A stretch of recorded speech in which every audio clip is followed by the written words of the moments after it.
ছাত্ৰ ছাত্ৰীসকল আহা আজি আমাৰ লকডাউন পিৰিয়ডৰ এইটো থাৰ্ড ক্লাছ আৰু এই থাৰ্ড ক্লাছত আমি সেই তোমালোকৰ যিখন সেকেন্ড পেপাৰ ইকনমিক্স মেজৰৰ সেকেন্ড পেপাৰৰ সেকেন্ড সেমিষ্টাৰৰ সেকেন্ড পেপাৰৰ সেই ইউনিট 3 কথাখিনি আমি আলোচনা কৰিম সিকুৱেন্সলি আজি আমি ডিসক্ৰিমিনেটিং মনোপলিৰ যিখিনি কথা আলোচনা কৰি আছিলো তাৰে 3 ভেৰিয়েবলৰ কথাটো আমি আলোচনা কৰিম আৰু প্লাস দুই এটা এডিশনাল এক্সাম্পল আমি কৰিম আহা আমি কোৰ্সটোৰ ফালে যাওঁ ক্লাছটোৰ ফালে যাওঁ এছা কালি মই কৈছিলো যে ডিসক্ৰিমিনেটিং মনোপলিৰ মই এক্সাম্পল তিনিখন মাৰ্কেটত তেতিয়া হেৰিটো কৰা হয় প্ৰাইস ডিসক্ৰিমিনেট কৰে এখন ফাৰ্মে তেতিয়া তাত কেনেকে প্ৰাইস ডিসক্ৰিমিনেট কৰে বা ইকুইলিব্ৰিয়াম পজিশনটো পাই হেতু আলোচনা কৰিম বুলি কৈছিলো কিন্তু তাৰে আগে ভাবিলো আৰু এটা এক্সাম্পল টু ভেৰিয়েবলৰে অৰ্থাৎ দুখন মাৰ্কেটৰে আৰু এটা এক্সাম্পল আজি আমি কৰিম আৰু সেই এক্সাম্পলটো চোৱা এইটো অলপমান আগৰ এক্সাম্পলটো কি বেলেগ অলপ চালে তোমালোকে গম পাবা এটা চোৱা ধৰি লোৱা এটা এক্সাম্পল আমাক দিয়া আছে a monopolies discriminate prices between two markets market 1 and market 2 and his average revenue function are this it average revenue function so AR1 equal to P1 আমি জানো হেতু revenue equal to price so first market খনৰ AR1 equal to P1 equal to 55 minus 4Q1 AR2 equal to P2 equal to 25 minus 3Q2 আৰু total cost ইয়াতে দিয়া আছে total cost function টো চোৱা অলপ বেলেগকে দিয়া আছে ইয়াতে কেনেকে C equal to 20 minus 5Q plus 2Q square যোৱাকালি যেটো एग्जांपल আমি কৰিছিলো তাতকে সামান্য একটু বেলেগ एग्जांपल যে cost function টো quadratic equation ফৰ্মত আছে আৰু ইয়াত Q equal to Q1 plus Q2 সেই একে আগৰ নিচিনা ইয়াত আমি প্ৰফিট ম্যাক্সিমাইজিং আউটপুট উলিয়াব লাগে আৰু আমি প্ৰমাণ কৰি দেখুৱাব লাগে যে যিখন মাৰ্কেটত ইলাস্টিসিটি বেছি তাত প্ৰাইসটো কম আৰু যিখন মাৰ্কেটত ইলাস্টিসিটিটো কম তাত প্ৰাইসটো বেছি এই কথাখিনি আমি প্ৰমাণ কৰি দিব লাগে ঠিক আছে আহা আমি সলিউশনৰ ফালে যাওঁ ইয়াত চোৱা average revenue two AR1 P1 ইয়াৰ পৰা টোটাল ৰেভিনিউ উলিয়াব লাগিলে আমি Q1 এ দি আগৰ নিচিনা এনেকে ডিফাৰেন্সিয়েট কৰি লৈছিলো এটা এভাৰেজ ৰেভিনিউ আছিল right ইয়াত Q1 এ দি মাল্টিপ্লাই কৰাৰ লগে লগে total average revenue Q1 এ দি differentiate কৰাৰ লগে লগে ফাৰ্স্ট মাৰ্কেট খনৰ total revenue টো আমি পাইছো ইয়াত চোৱা TR2 ৰ কাৰণে আমি ঠিক তেনেকে P2 দি মাল্টিপ্লাই কৰি যেটো AR2 ফাংশন আছিল তাক Q2 ৰে মাল্টিপ্লাই কৰি আমি total revenue of farm টো আমি পালো এতিয়া total cost ফাংশনটো আমাক দিয়া আছে এইটো ইয়াতে কি আছিল 5Q আৰু 2Q square আমি এনেকৈ কৰিব পাৰো অংকটো যে ইয়াতে এইটো Q square ফৰ্মুলা ভাঙি দিলে এইখিনি এনেকৈ আহিব হয় আৰু দুটা নিয়ম আছে এটো ডাইৰেক্ট আমি ডিফাৰেন্সিয়েট ফৰ্মত নিয়ম কৰিব পাৰো ঠিক আছে আমি এনেকৈ ভাঙি দিছো আৰু এইখিনি চালে তোমালোকে গম পাবা Q1 plus Q2 আমি ইয়াত লগ কৰিছো গতে টোটাল কষ্ট ফাংশনটো আফটাৰ সিম্পলিফিকেশন আমি কি পাও TC equal to 8 20 minus 5Q1 minus 5Q2 plus 2Q square plus 4Q1 Q2 আৰু plus Q2 এইখিনি কাৰণ এইখিনি আমি quadratic এটো Q1 plus Q2 whole square formula আমি ভাঙি দিছো দি এইখিনি আমি পালো এতিয়া চোৱা প্ৰফিট ফাংশনটোৰ ক্ষেত্ৰত টোটাল ৰেভিনিউ TR1 আছিল এইখিনি প্লাস TR2 এইখিনি minus TC এইখিনি minus TC যেহেতু ইয়াত ব্র্যাকেট চিন আমাৰ সেকেন্ড ব্ৰ্যাকেটেৰ আগত এটা মাইনাস চিন আছে এটো খুলি দিলে এটো প্লাস কেটা মাইনাস কেটা প্লাস হৈ যাব সাইনটো অল্টাৰ হ'ব গতিকে ফাইনালি আমি এইটো প্ৰফিট ফাংশন পালো যাক আমি ইকুৱেশন 1 বুলি কৈছো এই প্ৰফিট ফাংশনটো যেটা আমি ফাৰ্স্ট অৰ্ডাৰ কন্ডিশন এপ্লাই কৰিম তোমালোকে গম পাবা আগত মই দেখাই দিছো কি উইথ ৰেসপেক্ট টু Q1 ডিফাৰেন্সিয়েট কৰাৰ লগে লগে এইটো Q1 আছে কাৰণ এইটো 55 আহিব এইটো কাৰণে 4 to 8 এইটো হয় 8Q1 হ'ব এইটো পৰা এইটো 25 Q2 এইটো 0 হ'ব কাৰণ Q2 টো কনস্ট্যান্ট এইটো কনস্ট্যান্ট 0 হ'ব 3Q square টো 22 টো কনস্ট্যান্ট এই 5Q1 এর কারণে +5 টো আহিব ইয়াত ঠিক আছে 0 আছিল কাৰণে 0 এটা আমি লেখা নাই ইয়াত আৰু অলপ সিম্পলিফাই কৰিছি আমাৰ ক্যালকুলেশন টো আৰু এইটো 5Q2 এইটো তো 0 হ'ব -2Q1 -2Q1 or -2Q1 square এইটো কি হ'ব 4q1 এইটো 4q1 আৰু ইয়াতে চোৱা 4q1 q2 আছে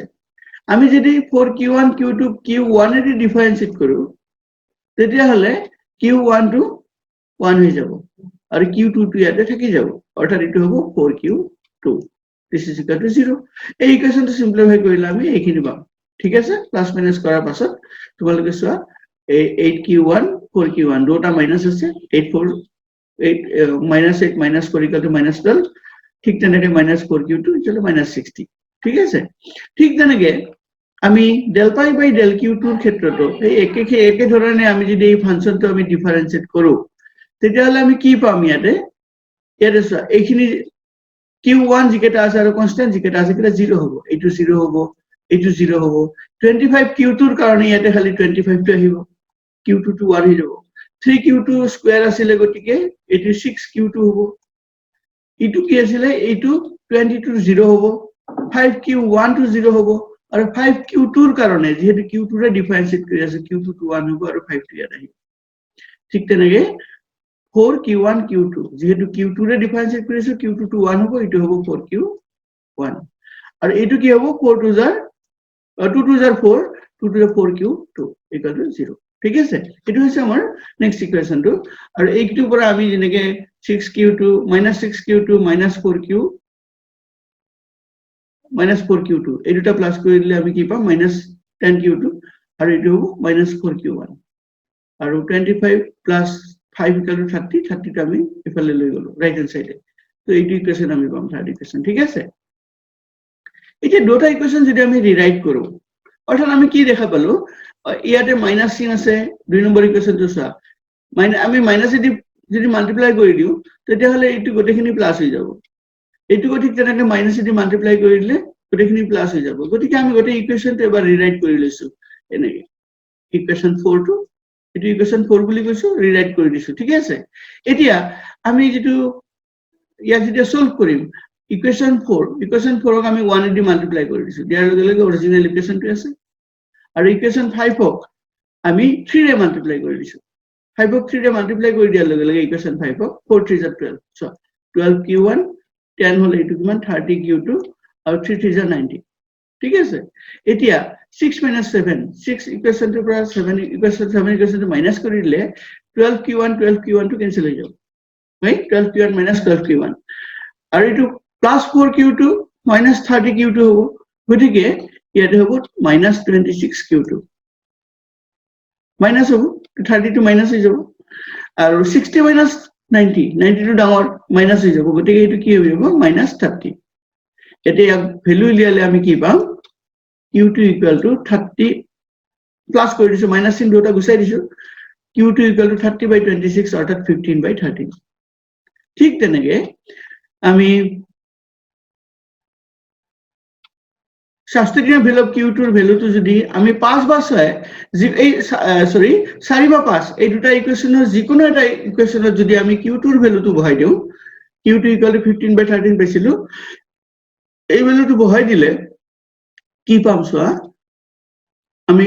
5 নম্বৰ ইকুৱেশনত বহাইছো এটো 5 নম্বৰ ইকুৱেশন আছিল 4q1 টো ঠিকে থাকিব ঠিক তেনেকে 10q2 10 q2 হলনি 15/13 এটো 30 এটা আমি সিম্পলিফাই কৰি দিম মই সগতে সিম্পলিফিকেশন খিনি দেখাই দিছো তোমালোকক সিম্পলিফাই কৰাৰ পিছত কি পাম q1 60/13 or sorry q1 60/13 অর্থাৎ q1 60/13 আৰু q2 15/13 এই ভ্যালুটা আমি পালো q1 আৰু q2 দুটা ভ্যালু আমি পালো এই ভ্যালু দুটা এতিয়া আমি সেকেন্ড অর্ডার কন্ডিশন এপ্লাই করি সেকেন্ড অর্ডার কন্ডিশন এপ্লাই কৰাৰ লগে লগে ইটো সোয়া del square pi by del q1 square ইয়াক আমি কি কব লাগিব এইটো অৰ্থাৎ ফাৰ্স্ট অৰ্ডাৰ পাৰ্শিয়াল ডেৰিভেটিভ কৰাৰ পাছত আমি যেটো ভ্যালু পাইছিলো এই ভ্যালুটো এই ফাংশনটো এই সরি মোৰ ভুল হৈছে এই ফাংশনটো তো এই ফাংশনটো আৰু এবাৰ উইথ ৰেসপেক্ট টু q1 আমি ডিফাৰেন্সিয়েট কৰিব q1 ডিফাৰেন্সিয়েট কৰিব q1 এদি কৰিছো কাৰণে ইটো 0 হ'ব 55 টো 0 হৈ যাব কনস্ট্যান্ট -8q1 এটো কাৰণে -8 আহিল 5 টো 0 হৈ যাব -4q1 ৰ কাৰণে -4 টো আহিল আৰু q2 টো 0 হৈ যাব কাৰণ কি q1 এদি ডিফাৰেন্সিয়েট কৰি আছো So -8 -4 equal to -12, which is less than 0. Maximization karone h1 to less than 0 hobo lage, gotike h1 less than 0. Thik tenage আমি del square pi by del q square to jodi koru tete hole ami ki gom pam এইবার এইটো equation যেটা আমি পাইছিলো এইটো equation আমি first order partial ডেৰিভেটিভৰ পৰা with ৰেসপেক্ট two q টো যেতিয়া কৰিছিলো তেতিয়া আমি এই বস্তুটো পাইছিলো তো এতিয়া চোৱা এই ফাংশনটোক আমি যেতিয়া আৰু এবাৰ উইথ ৰেসপেক্ট টু q টো ডিফাৰেন্সিয়েট কৰি দিম তেতিয়া আমি পাম এইখিনি q টো ডিফাৰেন্সিয়েট কৰিলো তেতিয়া ইয়াতে কি হ'ব q টো 25 to constant 0 হৈ যাব -6 q টোৰ কাৰণে -6 টো আহিল ঠিক তেনেকৈ 5 to 0 হৈ যাব -4 q1 to 0 হৈ যাব constant q টো ডিফাৰেন্সিয়েট কৰি আছো আৰু -4 q2 ইয়াৰ কাৰণে আহিব -4 so -6 -4 equal to -10 which is again less than 0 গতিকে আমি গম পালো h1 less than 0 অৰ্থাৎ maximization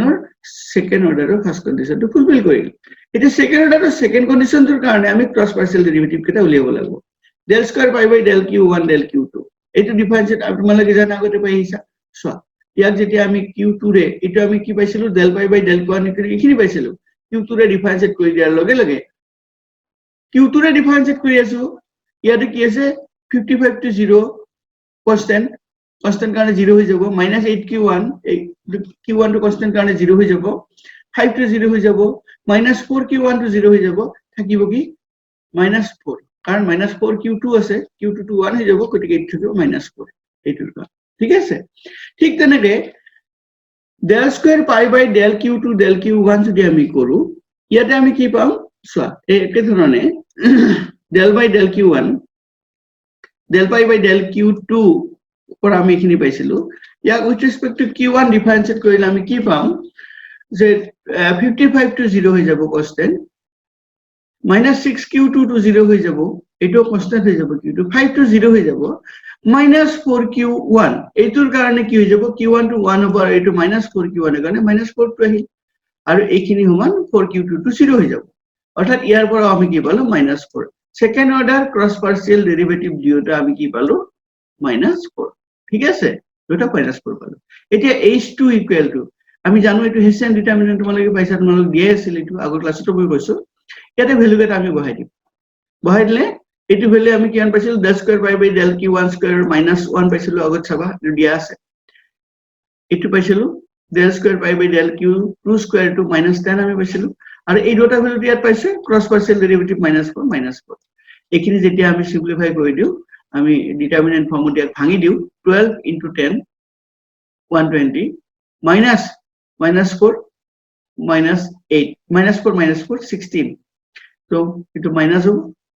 minus plus plus itu যেহেতু ডিটারমিনেন্ট ফর্ম মাইনাস চিন থাকে মাজত মাইনাস হ'ব গতি এটো কৰিলে আমি কি পাম 104 is greater than 0 ডিটাৰমিনেন্টৰ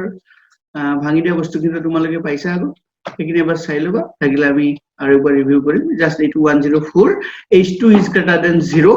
আৰু h2 greater than 0 হৈছে কাৰণে আমি কি কলো since h1 less than 0 and h2 greater than 0 q1 equal to 60 by 13 এটো ভ্যালু আমি পাইছিলো q2 equal to 15 by 13 ভ্যালুটা আমি পাইছিলো that means the profit will be maximized at when q1 equal to 60 by 13 and q2 equal to 15 by 13 এতিয়া যদি q এতিয়া এইখিনি চোৱা যদি q1 equal to 60 by 13 হয় আৰু q2 equal to 15 by 13 হয় তেতিয়া এভাৰেজ ৰেভিনিউ আৰু প্রাইস কি হ'ব এভারেজ রেভিনিউ বা প্রাইস কেটা কি হ'ব প্রাইস ফাংশনটো আমাক দিয়াই আছে AR1 টো আমাক দিয়াই আছে তুমি যদি প্ৰথমতে চোৱা ইয়াতে AR টো দিয়ে AR আৰু AR টো দিয়াই আছে AR1 আৰু AR2 দুটা ফাংশনত AR1 আৰু AR2 q1 আৰু q2 ৰ ভ্যালুটা আমি বহাই দিও ইয়াতে চোৱা ইয়াতে AR1 আৰু q1 ৰ ভ্যালুটা আমি বহাই দিছো 60 by 13 ভ্যালুটো কিমান পাইছো 475 by 13 অর্থাৎ p1 equal to 36.54 ঠিক তেনেকৈ p2 ৰ ভ্যালুটো আমি AR2 ফাংশনটোত বহাই দিছো দিয়াৰ লগে লগে আমি কি পাম 15 by 13 বহাই দিছো ইয়াৰ ভ্যালুটো পাইছো 21.54 অর্থাৎ প্রাইস দুটা আমি পালো কি যে p1 equal to 36.54 আৰু p2 equal to 21.54 এটা ইলাস্টিসিটিৰ কথা যেতিয়া আহো আমি ইলাস্টিসিটিৰ ফর্মুলা কেটা তোমালোকক ফার্স্ট সেমিস্টার দিছিল আছে নিশ্চয় মনত যে E1 equal to minus del q1 del p1 into p1 by q1 আছে ন মনত এটা যেতিয়া সিঙ্গল ডেরিভেটিভ হয় এটা d হ'ব পার্শিয়াল ডেরিভেটিভ কারণে ইয়াতে del চিহ্ন আমি ব্যবহার কৰিছো ঠিক আছে এতিয়া তোমালোকে চোৱা আমাক দিয়া আছে p1 অৰ্থাৎ এভাৰেজ ৰেভিনিউ ফাংশন আৰু তারপরে আমি del p1 by del q1 equal to -4 পাম কিন্তু ইয়াতে দিয়া আছে del q1 by del p1 আমি যদি অল্টার কৰি দিও অল্টাৰ কৰি দিলে কি হ'ব ইফালে চোৱা মাইনাস চিহ্নটো ঠিকই আছে del q by del p1 ক আমি ৰেচিপ্ৰকেল যদি কৰি দিও 1 by del p1 del q1 তোমালোকে ভাবিব পাৰা এইটো আমি কিয় কৰিলো এইটো এই কাৰণে কৰিলো যে আমাক p1 ৰ ভ্যালুটো দিয়া আছে এভাৰেজ ৰেভিনিউ 1 ৰ ফাংশনটো আমাক দিয়া আছে আৰু সেই ফাংশনটো ডিফাৰেন্সিয়েট কৰিলে আমি ভ্যালুটো পাম গতিকে ইয়াক আমি কনভিনিয়েন্ট হ'ব কাৰণে 1 by del p1 by del q1 টো কৰি ললো multiplied by p1 by q1 এতিয়া del p1 by del q1 সমান কিমান যে del p1 by del q1 সমান এইটো চোৱা 55 minus 4q1 এইটো হৈছে তোমাৰ p1 ভ্যালু অৰ্থাৎ ar1 ভ্যালু তুমি চোৱা ইয়াত ar1 ভ্যালুটো কিমান দিয়া আছে এই চোৱা 55 minus 4q1 বুজিছনে 55 minus 4q1 পাইছা এইটো এতিয়া এই ভ্যালুটো 55 minus 4q1 p1 equal to এতিয়া এই ভ্যালুটো ইয়া এই ফাংশনটো যেতিয়া আমি এক ডিফারেন্সিয়েট কৰি দিম এই সম 55 minus 4q1 with respect to q1 এটি 0 হৈ যাব এটি হ'ব -4 অর্থাৎ del p1 by del q1 ৰ ভ্যালুটো হৈছে -4 ইয়াৰ ভ্যালুটো ইয়াৰ ভ্যালুটো কিমান -4 ঠিক আছে গতিকে মাইনাস চিহ্নটো আগত আছেই 1 divided by এই ভ্যালুটো -4 এটা আমি বহাই দিছো এটো -4 ঠিক আছে এইখিনি -4 এতিয়া মাল্টিপ্লাইড বাই কি হ'ব p1 এই p1 ৰ ভ্যালুটো আমি কিমান পাইছিলো এই সবে আমি ইটো পয়েন্টৰ ভ্যালুটো নানো আমি ফ্র্যাকশনটো আনো 475 divided by 13 এইটো সব 475 divided by 13 ইটো বহাইছো আমাৰ ক্যালকুলেশনৰ সুবিধাৰ কাৰণে আমি এই ভ্যালুটো লৈ আহিছো ঠিক তেনেকে q1 এই q1 ৰ যেটো ভ্যালু এই q1 ৰ ভ্যালুটো 60 by 13 আছে নিশ্চয় মনত পাইছা এইটো আছে দিয়াই আছে ওপৰত p1 ৰ ভ্যালুটো 60 by 13 এইটো সব এটি 60 by 13 এটি p1 ৰ ভ্যালু ঠিক আছে এতিয়া এইখিনি যেতিয়া আমি সিম্পলিফাই কৰি দিও সিম্পলিফাই কৰি দিয়াৰ লগে লগে আমি কি পাম তোমালোকে জেনাৰেলি এইটো মাইনাস মাইনাস প্লাস হৈ যাব 1/4 ইটো 475 by 13 আনো ইটো হৰণ হৈ আছে নহয় তলত গলে ডিনোমিনেটৰটো ফ্ৰ্যাকশন হৈ আছে নহয় ইটো যদি আমি মাল্টিপ্লাই কৰি দিও ইটো কি হৈ যাব ৰেচিপ্ৰকেল হৈ যাব 60 by 32 13 by 60 হৈ যাব ইটো তো ইটো সিম্পলিফাই কৰি দিয়াৰ পাছত আমি ভ্যালু পাম e1 equal to 1.98 এতিয়া e2 ঠিক তেনেকৈ e2 ৰ ভ্যালুটো আমি উলিয়াব পাৰো e2 ৰ ভ্যালুটো কেনেকৈ উলিয়াব পাৰো ঠিক তেনেকৈ e2 ৰ ভ্যালুটো আমি উলিয়াব পাৰো e2 ৰ ভ্যালুটো উলিয়াৰ কাৰণে আমি চোৱা ইলাস্টিসিটিৰ এইটো খালি q1 q2 q1 q2 q1 p1 আছিল নহয় del q1 by del p1 ইয়াতে খালি 2 হৈ যাব del q2 by del p2 into del p2 del p2 by q2 অর্থাৎ এখিনি আৰু ৰেচিপ্ৰকেল কৰি দিলে আগৰ নিচিনা আমাৰ ক্যালকুলেশনৰ সুবিধাৰ কাৰণে এইটো এটা p2 ক আমি ডিফাৰেন্সিয়েট কৰিছো p2 এভারেজ রেভিনিউ ফাংশন আছিল p2 বা ar2 ইয়াক with respect to q2 differentiate কৰি দিলে -3 পাম এতিয়া ইয়াতে মাইনাস চিহ্নটো আগত আছেই এটো মাইনাস চিহ্ন আছে হয় আৰু এটোৰ পৰা আমি ভ্যালুটো যেতিয়া লৈ আহিম 1 by -3 হ'ব আৰু এইখিনি আগৰ নিচিনা আমি p2 ৰ ভ্যালুটো 280 by 13 আছিল চাই লবা ওপৰত ঠিক তেনেকে q2 ৰ ভ্যালুটো 15 by 13 আছিল equal to 1 by 3 into 280 this এনেকে ইটো সলভ কৰাৰ পাছত আমি ভ্যালু পাম 6.22 অৰ্থাৎ ইলাস্টিসিটি অফ জবান e2 equal to 6.22 এতিয়া চোৱা ইয়াত আমি কি পালো মই ৰাইট হ্যান্ড সাইডত বস্তুটো লিখিছো p1 equal to ভ্যালু পাইছো আমি 36.54 p2 ৰ ভ্যালু পালো 21.54 e1 equal to পাইছো 1.98 আৰু e2 পাইছো 6.22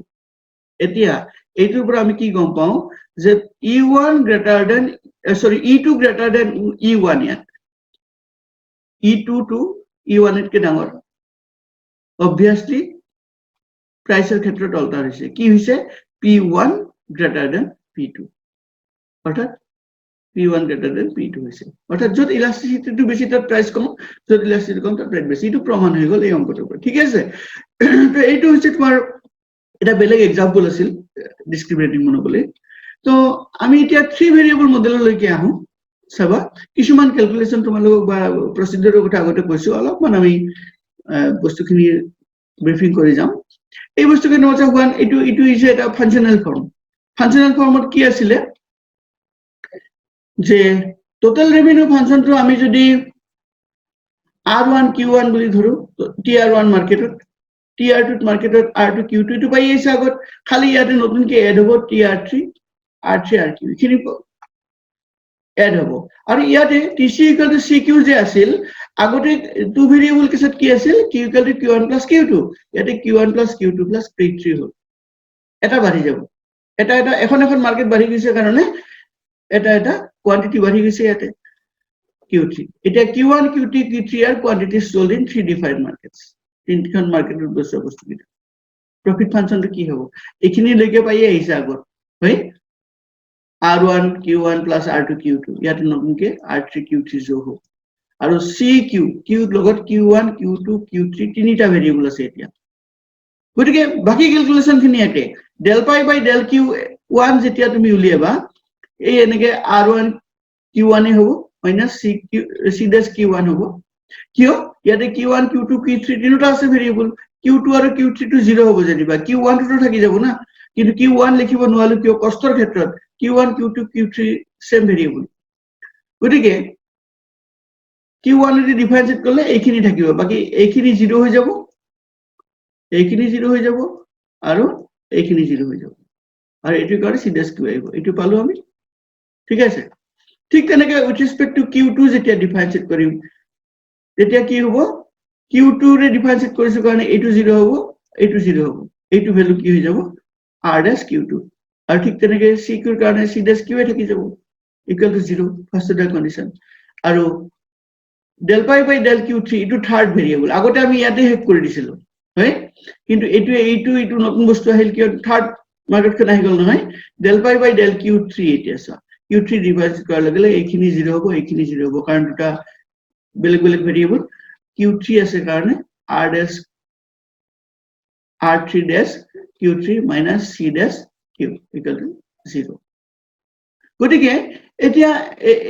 এই তিনিটা ইকুৱেচন 2 3 আৰু 4 এই তিনিটা ইকুৱেচনৰ পৰা আমি কি পালো R dash R1 dash Q1 equal to R2 dash Q2 equal to R3 dash Q3 equal to C dash Q অৰ্থাৎ এটো ইকুইলিব্রিয়াম কন্ডিশন আগতে দুটা আছিল এতিয়া MR3 টো ইয়াত লগ হৈ গল আহি ঠিক তেনেকে আমি যদি পার্শিয়াল ডেরিভেটিভ করি অলপ এই পেজটো বুজি পাবা নিশ্চয় অলপমান হেৰি হৈছে আমি সেকেন্ড কন্ডিশনটো এপ্লাই কৰিলে del square pi by del q1 স্কেনত অলপমান দুৰ্বল হৈছে এখিনি del square pi by del q1 square with respect to q1 ডিফাৰেন্সিয়েট কৰাৰ লগে লগে আমি ফাৰ্স্ট অৰ্ডাৰ পাৰ্শিয়াল ডেৰিভেটিভ ইউজ কৰি এখিনি পাইছিলো ইয়াক with respect to q1 again যদি ডিফাৰেন্সিয়েট কৰি ডবল ডেশ আহি যাব সিম্পলি এখিনি কৈ আহিছো মই আগৰ ক্লাছটো কৈ আহিছো মনত পৰিছে নিশ্চয় ঠিক তেনেকে সেকেন্ড পাৰ্শিয়াল q2 কৰাৰ লগে লগে ইয়াতে q ডবল ডেশ আহি যাব del square pi by del q3 square কৰাৰ লগে লগে ইয়াতে ইটো আহি যাব মোৰ আগৰ ক্লাছটো এখিনি কথা কোৱা আছে তোমালোকক ইটো এটা ভেৰিয়েবল বাঢ়িছে কাৰণে এখিনি নতুনকে এড হ'ব q3 টো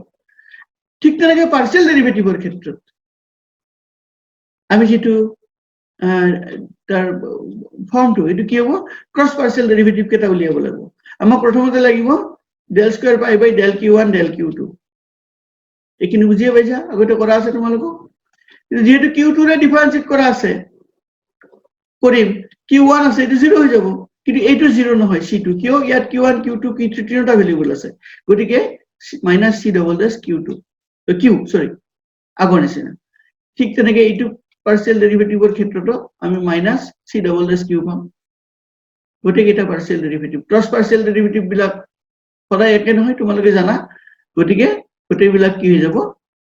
minus c double dash by q second partial derivative বিলাক সেকেন্ডার ক্রস পার্সিয়াল ডেরিভেটিভ বিলাক সরি সেকেন্ডার ক্রস পার্সিয়াল ডেরিভেটিভ বিলাকৰ ভ্যালু বিলাক সদায় একে আমি কৈছিলো তো এতিয়া h2 বুলি কোৱাৰ লগে লগে দুটা ভেৰিয়েবলৰ কথা আহিব ইয়াত 3 নম্বৰ ভেৰিয়েবলটো নাহে h1 to less than 0 আমি পাইছো বাইটো আমাক ম্যাক্সিমাইজেশনৰ যেটো প্ৰপাৰ্টি হেতুৱে কয় তো h2 বুলি কোৱাৰ লগে লগে ইয়াত 3 নম্বৰ ভেৰিয়েবলটো আহা নাই ইয়াত del square pi by del q1 square del square pi by del q1 del q2 del square pi by del q2 square আৰু del square pi by del q2 del q1 এইখিনি আমি বহাই দিছো এটা আগত পোৱা ভ্যালু বিলাক এইখিনি জাস্ট আমি বহাইছো হা সরি ইটো মাইনাস চিহ্ন হয় দেই ইটো কাটি দিম ইটো ভুলত পৰিছে চিহ্নটো হা ইটো মাইনাস চিহ্ন হয় কিন্তু ইটো ভুল হৈছে দেই ইটো মই ব্র্যাকেটটো খালি মাইনাস চিহ্নটো ভুলতে আহিছে ইটো কাটি দিব তো ইটো কি হ'ব ইটো গ্ৰেটাৰ দেন 0 তোমালোকে জানা সেকেন্ড অৰ্ডাৰৰ first condition h2 second order first condition ম্যাক্সিমাইজেশনৰ ক্ষেত্ৰত গ্ৰেটাৰ দেন 0 আৰু h3 বুলি কোৱাৰ লগে লগে ইয়াত যেহেতু তিনিটা ভেৰিয়েবল আছে ইয়াতে কি হ'ব del square pi by del q1 square del square pi by del q1 del q2 del square pi by del q1 del q3 ঠিক তেনেকে del square pi by del q2 del q1 del square pi by del q2 square del square pi by del q2 del q3 ইয়াতে ঠিক তেনেকে del square pi by del q3 del q1 del square pi by del q3 del q2 আৰু del square pi by del q3 whole square ইয়াৰ ভ্যালুখিনি আমি বহাইছো এইটো value তুমি পাবা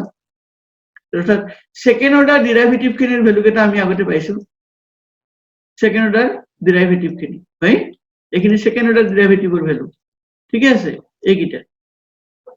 বাকি কিটা সব ক্ৰস পাৰ্সিয়াল ডেৰিভেটিভ আৰু ক্ৰস পাৰ্সিয়াল ডেৰিভেটিভৰ ভ্যালু বিলাক সদায় একে - c dash q তুমি গমে পাইছা এইকিটা সব ক্রস পার্সিয়াল ডেৰিভেটিভৰ ভ্যালু এইকিটা - c dash q এইকিটা ভাল এইটো কিন্তু কি হ'ব লাগিব লেস দ্যান 0 এইটো কন্ডিশনে হয় ম্যাক্সিমাইজেশন এতিয়া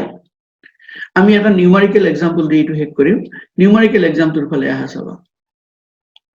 যে এ মনোপলিজ ডিসক্রিমিনেট প্রাইসেস ইন 3 মার্কেটস এতিয়া তিনিখন মার্কেট হলে কেনেকে প্রাইসটো ডিসক্রিমিনেট কৰে চাবা তোমালোকে AR1 ফাংশনটো দিয়া আছে এইটো AR2 ফাংশন দিয়া আছে এইটো AR3 নতুনকে এটা আৰু এড হৈ যাব এই ফাংশন এইটো আহিলে ঠিক তেনেকে টোটাল কষ্টটো কি দিয়া আছে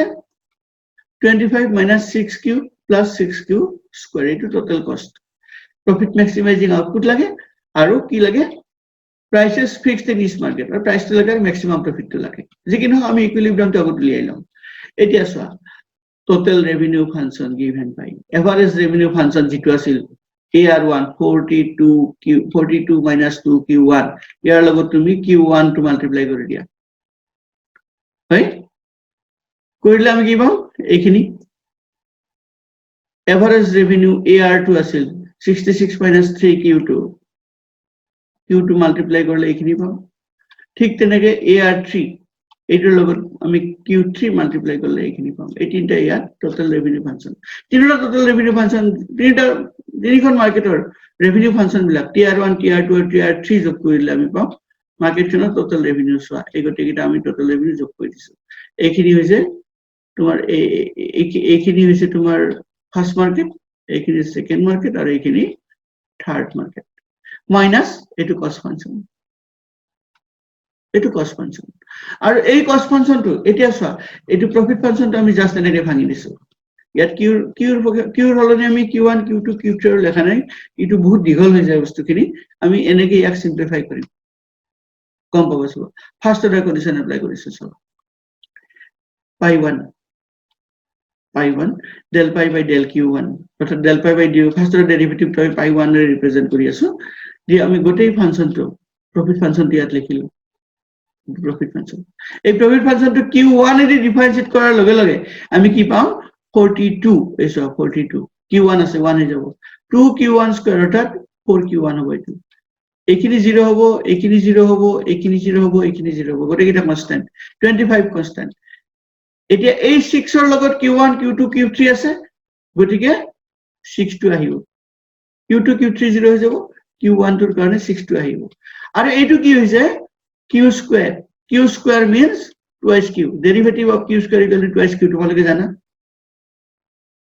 ইয়াক যদি q square এর ডেরিভেটিভ কৰো twice q হ'ব অৰ্থাৎ ইয়াতে যেহেতু q বুলি কোৱাৰ লগে লগে q1 q2 q3 আছে গতিকে ই ডেৰিভেটিভ ডেৰিভেবল হ'ব ডিফাৰেন্সিয়েবল হ'ব আৰু ডিফাৰেন্সিয়েবল হ'ব কাৰণে ইটো টুৱাইছ কিউ হ'ব ইয়াত যদি Q2 আৰু Q3 থাকিল হয় Q1 টো নাথাকিল হয় আমি ইয়াক ডিফাৰেন্সিয়েল কৰিব নোৱাৰিলো হয় কিন্তু Q ফাংচনটোত Q1 Q2 Q3 তেনেকুৱা সোমাই আছে কাৰণে ই ডিফাৰেন্সিয়েবল অৰ্থাৎ ইটো টুৱাইছ কিউ হ'ব আৰু এইখিনি বস্তু এতিয়া যদি আমি সিম্পলিফাই কৰো 42 4Q1 ঠিকে আছে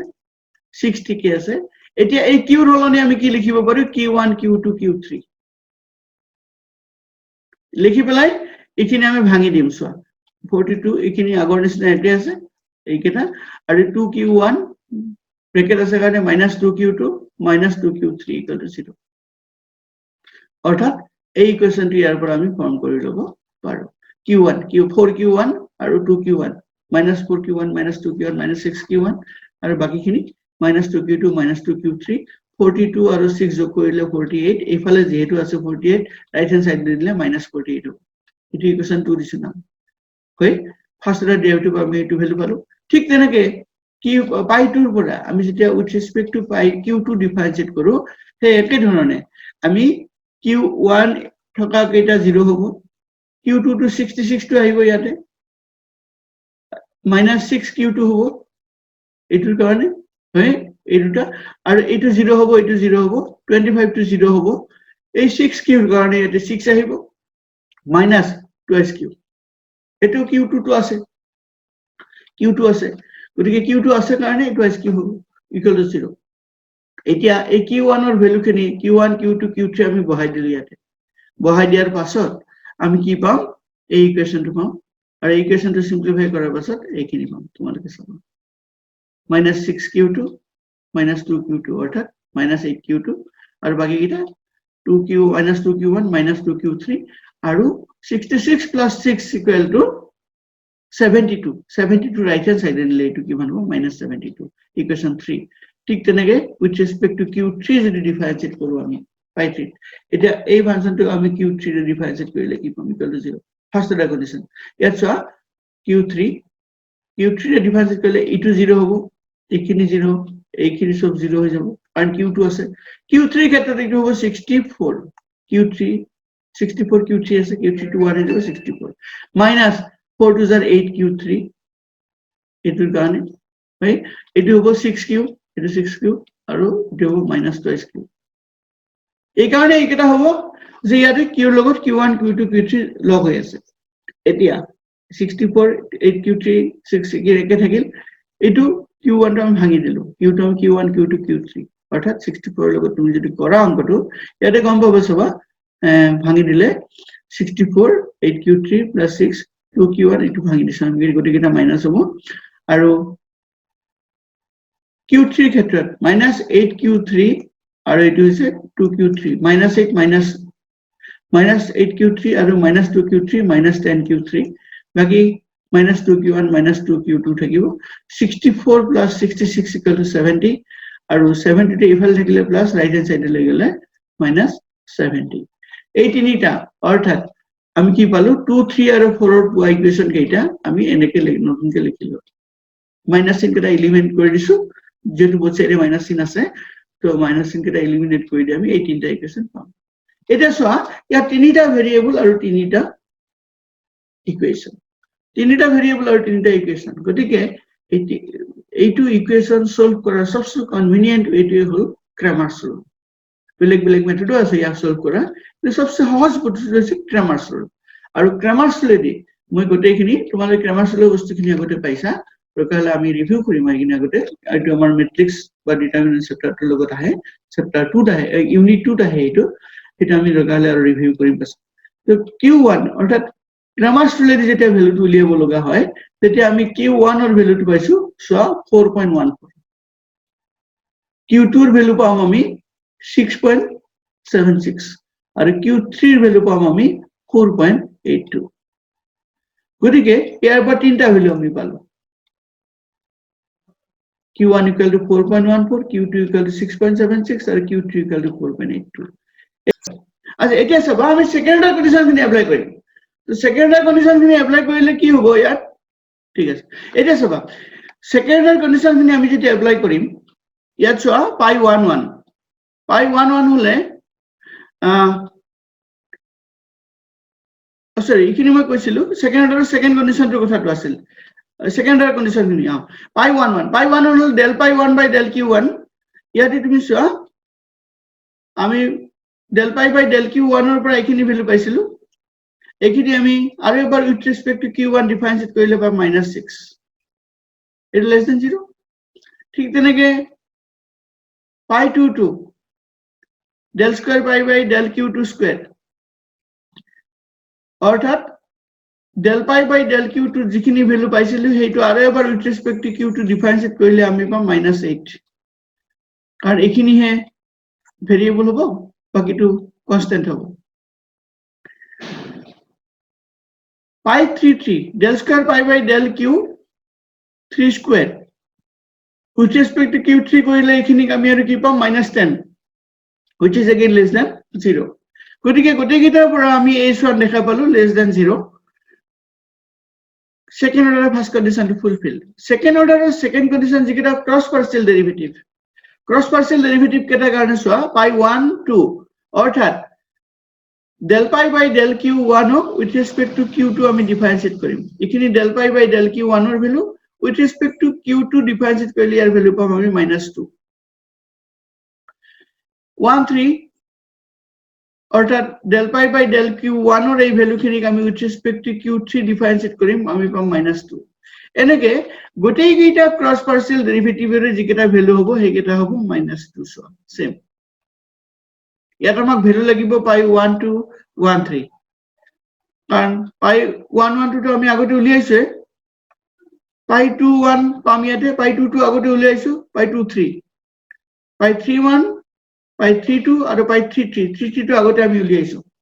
এতিয়া নাও pi h2 যদি আমি চাও pi 1 1 1 2 আৰু pi 2 1 2 2 ইয়াতে ভ্যালু কেটা বহাই দিও pi 1 1 ইকুৱেল টু পাইছো আমি -6 pi 1 2 ইকুৱেল টু পাইছো -2 pi 2 1 ইকুৱেল টু পাইছো -2 আৰু pi 2 2 পাইছো -8 ইয়াক সিম্পলিফাই কৰি দিয়াৰ পাছত আমি ভ্যালু পাম 44 which is greater than 0 that means h2 greater than 0 এতিয়া h3 ফালে যদি আহো h3 উলিয়াব লাগিলে আমাক এইখিনি ভ্যালু লাগিব pi 1 1 1 2 1 3 pi 2 1 2 2 2 3 pi 3 1 3 2 3 3 আৰু এই গোটেইখিনি ভ্যালু আমি ওপৰত পাইছিলো ইয়াতে কি হ'ব pi 1 1 ৰ -6 pi 2 1 ৰ -8 আৰু pi 2 2 ৰ pi 3 3 -1 1 1 ৰ -6 2 2 -8 আৰু 3 3 -10 অৰ্থাৎ সেকেন্ড অৰ্ডাৰ পাৰ্শিয়াল ডেৰিভেটিভ কেটা এইকেটা ভ্যালু আৰু second order cross partial derivative কেটা ভ্যালু গোটেইকেটা হৈছে -2 গতিকে এইটো -2 এইটো -2 এইটো -2 এইটো -2 এইটো -2 এইটো -2 ইয়াক সলভ কৰি দিলে ডিটারমিনেন্টত আমি কি পাম 400 -400 is less than 0 গতিকে আমি ম্যাক্সিমাইজেশনৰ যেটো ফর্মুলা আমার যিখিনি কি কয় রুল সেই রুল মতে আমি কি পালো সেকেন্ড অর্ডারের first condition two less than 0 অর্থাৎ h1 less than 0 h2 greater than 0 এটু h2 গ্রেটার দেন 0 আর h3 again লেস দেন 0 অর্থাৎ ম্যাক্সিমাইজেশনৰ কন্ডিশন খিনি ফুলফিল কৰি আছে তো এতিয়া প্রফিট টু কোড ম্যাক্সিমাইজ হ'ব যেহেতু গোটেইকেইটা কন্ডিশন ফুলফিল হৈছে q1 equal to 4.14 আমি আগতে ভ্যালু টু পাইছো q2 equal to 6.76 q3 equal to 4.82 এই তিনিটা ভ্যালু যন্তু কি হ'ব q1 q2 q3 profit to maximize হ'ব ফার্ম কেখনত যেহেতু প্রোডাক্ট টু একে তিনিখন বেলেগ বেলেগ ফার্মত বস্তুটো বিক্রি হৈছে গতিকে q1 q2 q3 একে বস্তু তিনিখন বেলেগ বেলেগ বজাৰত বিক্রি হৈছে বেলেগ বেলেগ দামত গতিকে কেইটা বস্তু উৎপাদন হৈছে ফার্স্ট মার্কেটত 4.14 সেকেন্ডত 6.76 থার্ডত 4.82 এই গোটেইকেইটা যোগ কৰিলে আমি পাম 15.72 অৰ্থাৎ total output of the farm is 15.72 হৈছে ফাৰ্মখনৰ টোটাল আউটপুট এতিয়া আমাক যেতিয়া প্ৰাইস টু উলিয়াব দিছিল p1 ৰ তোমাক ফাংশনটো দিয়াই আছে ar1 ফাংশনটো দিয়াই আছে ইয়াত q1 ৰ ভ্যালুটো বহাই দিয়া 4.14 অটোমেটিক্যালি তুমি কি পাবা p1 ৰ ভ্যালুটো পাবা 33.72 p2 ৰ ভ্যালুৰ কাৰণে ar2 ফাংশনটোত q2 ৰ ভ্যালুটো বহাই দিয়া 6.76 তুমি পাবা 45.72 4.72 এটো P2 ৰ ভ্যালু আৰু P3 ভ্যালু কাৰণে তুমি কি কৰা যেটো AR3 ফাংশন দিয়া আছে 64 - 4Q3 ইয়াতে তুমি কি কৰা Q3 4.82 বহাই দিয়াৰ লগে লগে তুমি কি পাবা 44.72 অৰ্থাৎ P1 P2 আৰু P3 একেটা ভ্যালু আমি পালো ম্যাক্সিমাম প্ৰফিটৰ কাৰণে আমি যেটো অৰিজিনাল প্ৰফিট ফাংশন পাইছিলো এটো এই profit ফাংশনটোত Q1 Q2 Q3 value কেটা বহাই দি যদি সিম্পলিফাই কৰি দিয়া তেতিয়া হলে তুমি ভ্যালু পাবা 486.93 which is the maximum profit of the firm এনেকে আমি তিনিখন মাৰ্কেটৰ ক্ষেত্ৰত discriminating monopoly equilibrium condition টো আমি উলিয়াব পাৰো আজি ক্লাসটো ইয়াতে শেষ কৰো নেক্সট ক্লাসত আমি মাল্টি প্ৰডাক্ট monopoly ক্ষেত্ৰত কেনেকৈ ইউজ হয় এই কথাখিনি আমি আলোচনা কৰিম থ্যাংক ইউ আমি ক্লাসটো ৰাখি দিছো ইয়াতে